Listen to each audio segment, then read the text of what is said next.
PDF copy. So things have changed and will keep changing now. So let me just beg everybody's patience and pick this up conversation now with Arpan. Okay, so Arpan is running a company called Gamma Rotors. Okay, so Arpan, you are a young entrepreneur, a young founder.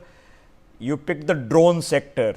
Now, what's the difference between a company?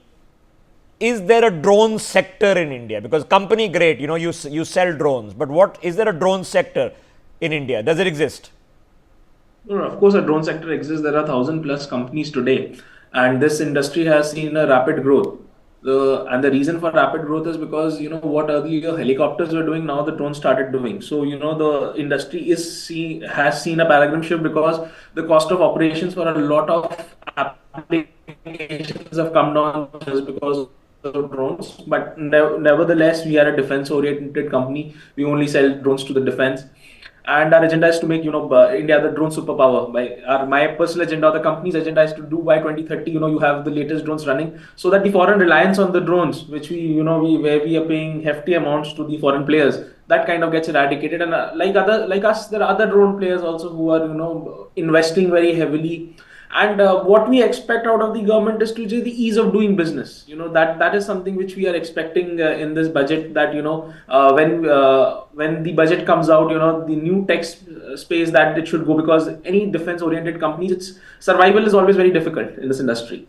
So to have that, the necessary help, necessary PLI schemes to be enhanced. If that happens, this industry. Okay, I want to discuss this in detail with you. Okay. So I want to discuss this in detail with you, because you say, okay, 1,000 companies. How many, anecdotally, so this is your best guess, how many, because you've been doing this for 5-6 years now, of these companies, how many companies are just traders, that they go to China, buy the DJI drones and sell them in India for a margin? Okay, because there'll be a certain percentage of players who are doing just that. And how many are actually doing R&D, building their own drones?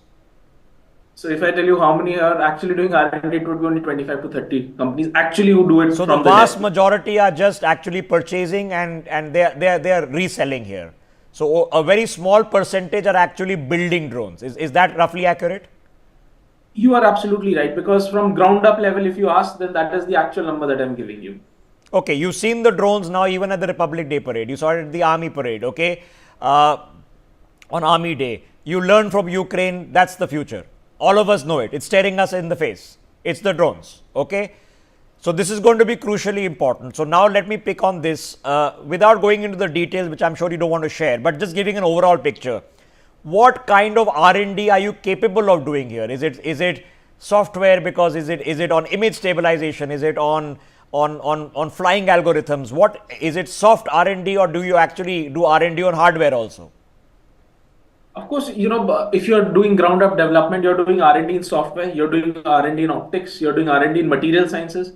And now, with the industry 2.0, you have latest manufacturing techniques. Like we have benchmarking partners with companies like Mark IV, Stratasys, and these are the companies which actually help you, make your imagination into reality. And the go-to-market strategies are also changed. So you need to actually use the technology of today to manufacture the technology of tomorrow.